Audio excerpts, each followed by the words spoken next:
Depuis le 1er janvier 2025, si vous êtes une société et vous avez entre 11 et 49 salariés et que vous avez fait un bénéfice net fiscal supérieur à 1% de votre chiffre d'affaires sur les 3 dernières années, vous êtes concerné par ce dispositif qui va être obligatoire. Nous sommes là pour vous accompagner, pour le mettre en place. Alors voilà les 4 outils possibles. Le premier, c'est l'accord de participation qui relève d'une formule légale qui nous est imposée. On a quand même l'avantage de ne pas payer de cotisation sociale sur cette participation. La deuxième possibilité pour respecter ces obligations, c'est l'abondement à un plan d'épargne déjà en place dans la société. Donc si l'employeur décide d'abonder avec le salarié au plan d'épargne, il respecte son obligation. Il faut que le plan d'épargne existe déjà dans la société. Aussi exonéré de cotisation sociale. Le troisième levier possible, c'est mettre en place un accord d'intéressement.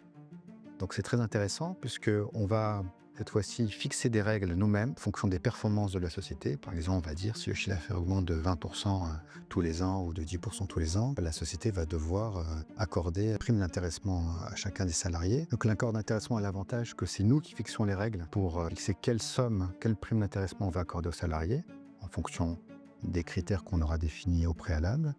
L'avantage très intéressant, c'est que c'est complètement exonéré de cotisation sociale et voire d'impôt sur le revenu si ces sommes sont affectées à un plan d'épargne. Le quatrième dispositif qui va nous permettre de respecter ces règles, c'est le PPV, le partage de la valeur. Anciennement, on disait que c'était la prime Macron. Donc on pourra verser jusqu'à 3 000 € par salarié, voire 6 000 € si on respecte certaines conditions. Pas de cotisation sociale à verser et voire un IR complètement exonéré si c'est affecté à un plan d'épargne. Et surtout, l'avantage, c'est qu'on n'aura pas besoin d'accord à formaliser. C'est une décision unilatérale de l'employeur qui va permettre de fixer la PPV. Donc l'avantage de ça, c'est qu'on peut aller très vite. La PPV permet d'aller très vite dans le respect du dispositif, mais je trouve qu'il est moins intéressant que l'accord d'intéressement qui permet quand même d'aller fixer des règles beaucoup plus élaborées et de plus motiver ses salariés. En conclusion, c'est un dispositif certes qui va permettre de respecter une obligation qui s'impose à tous, mais ça peut être aussi une opportunité.